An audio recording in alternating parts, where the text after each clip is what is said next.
Hello beer nerds, this is Ryan from Beer by the Numbers.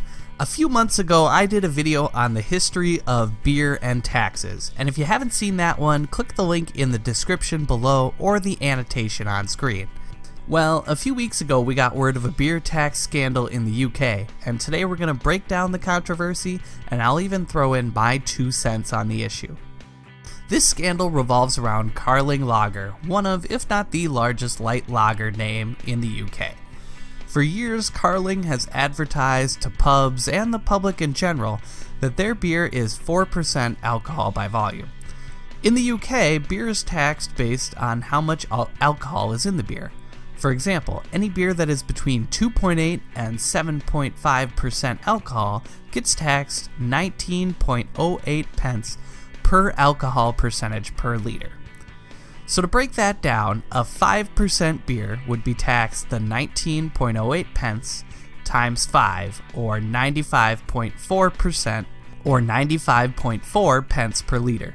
And that works out to just over 54 pence per pint of a 5% beer. Now it doesn't take a big numbers nerd like me to see that the less alcohol in a beer, the less tax you have to pay on it. So how did Carling take advantage of this system? Well, as I said, they had advertised their beer as 4% alcohol by volume for years. So when auditors noticed Carling was paying the tax rate for a 3.7% beer, they raised an eyebrow. Now when you sell millions of liters of beer in the UK each year, any tiny variance in the tax calculation can mean millions of pounds in taxes. So when the UK government slapped Miller Coors, the parent company that owns Carling, with a £50 million unpaid tax bill, the mega brewer was quick to respond, but perhaps not in the way you might have thought.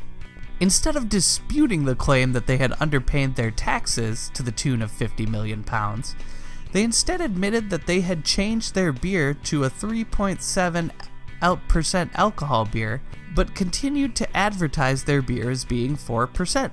So like any savvy regulator, they asked why they had falsely advertised their beer strength for so many years instead of just changing their advertising.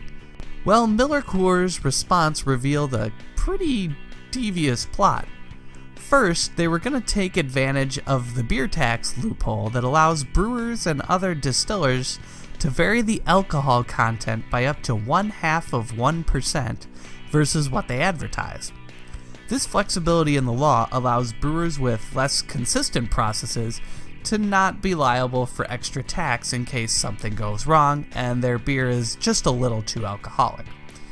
It was never intended for a huge industrial brewer with extremely consistent brewing techniques to abuse this rule and advertise their beer as being stronger than it actually was. Second, since they knew they didn't legally owe any more on taxes, they decided not to advertise their beer was weaker. Why not? Because if they had admitted their beer was a little weaker, distributors and pubs would have asked for lower prices for beer, a slice of that £50 million tax savings. So since it was legal to pay less taxes by making their beer weaker, and legal for them to advertise it as slightly stronger than it actually was, they were able to avoid having their distributors ask for lower prices. And then you do that over millions and millions of pints, you get about £50 million of pure profits over the course of 5 years. So in short, Carling didn't actually break a law in this case. They just used allowable variances within the law to mislead consumers and distributors so they could save on tax dollars. Now, those are the facts, and here's the opinion of just one beer nerd. I think Miller Coors and Carling really abused the trust of their consumers and distributor partners. Instead of passing on parts of the tax savings to consumers, they allowed them to believe that Carling's expenses were higher than they actually were. So this meant higher beer prices for everybody down the line. And of course, as brewing giants like AB InBev and Miller Coors and the Carlsberg Group continue to try and push craft brewers out, to know that they will even abuse their own remaining customers by charging them a little more than they have to, it feels kind of wrong. What do you think of this use of the tax loophole in the UK? Let me know in the comments section below. Oh, and a big thanks to Man Cave Beer Reviews for tipping me off to this situation. I'll include a link to his channel in the description below. Once again, this has been Ryan with Beer by the Numbers, and I'll see you in the next video.